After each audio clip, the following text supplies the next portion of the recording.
மேஷராசி நண்பர்களே, சில பேருக்கு பார்த்தீங்கன்னா நிறைய விஷயங்கள் ரொம்ப அழகாக புரியும், சில பேருக்கு புரியாது.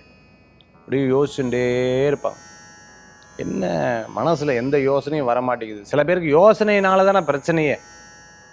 பா எத்தனை யோசனை மனசுக்குள்ளே ஓடிக்கிட்டே இருக்குது, தூக்கம் வரதில்லை சார். என்ன அப்படியே மனசில் போயிட்டே இருக்கு. சில பேருக்கு யோசனையே வரதில்லை, அப்படியே ஐடியலாக இருப்பாங்க, எதுவுமே சிந்திக்க முடியல. ஏன் இப்படி உட்காந்துட்டே இருக்க, ஏதாவது பண்ண வேண்டியதானே அப்படியே பார்ப்பாங்க. வேலைக்கு போடா, ஏதாவது 4 இன்டர்வியூ அட்டன் பண்ணு, 4 விஷயத்தை கற்றுக்கோ, 4 விஷயத்தை இது பண்ணு. ஏன் அப்படியே இந்த மாதிரி இன்றைய தினத்தில் சில பேர் ரொம்ப சுறுசுறுப்பாகவும், சில பேர் அப்படியே மந்தமாகவும் இருக்கா. டிபெண்ட்ஸ் அவங்களுடைய ஹாரோஸ்கோப் ஜாதகத்தை பொறுத்து, தசா புத்தி அந்தரத்தை பொறுத்து அவர்களுடைய சூழ்நிலைகள் இன்றைய தினத்தில் மாறும். பட் நீங்கள் கொடுக்கக்கூடிய ஐடியாஸ் மற்றவங்களுக்கு மிகப்பெரிய பிரயோஜனமாகி நல்ல டெவலப் ஆகி போவாங்க.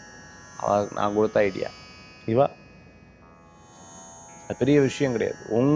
அந்த ஐடியாவை உங்களுக்கு பிரயோஜனப்படுத்திட்டு நீங்கள் செல்ஃபாக டெவலப்மெண்ட் ஆகணும். அதுக்குண்டான முயற்சிகள் எடுத்தால் நல்ல பலன்கள் இருக்குது. இன்றைக்கி இரவு நேர பிரயாணத்தை தவிர்த்து கொள்வது நல்லது. மேஷராசி நண்பர்கள் வழிபடக்கூடிய தெய்வம் மலைக்கோயில் முருகப்பெருமான் வழிபாடு வெற்றி வழிபாடு.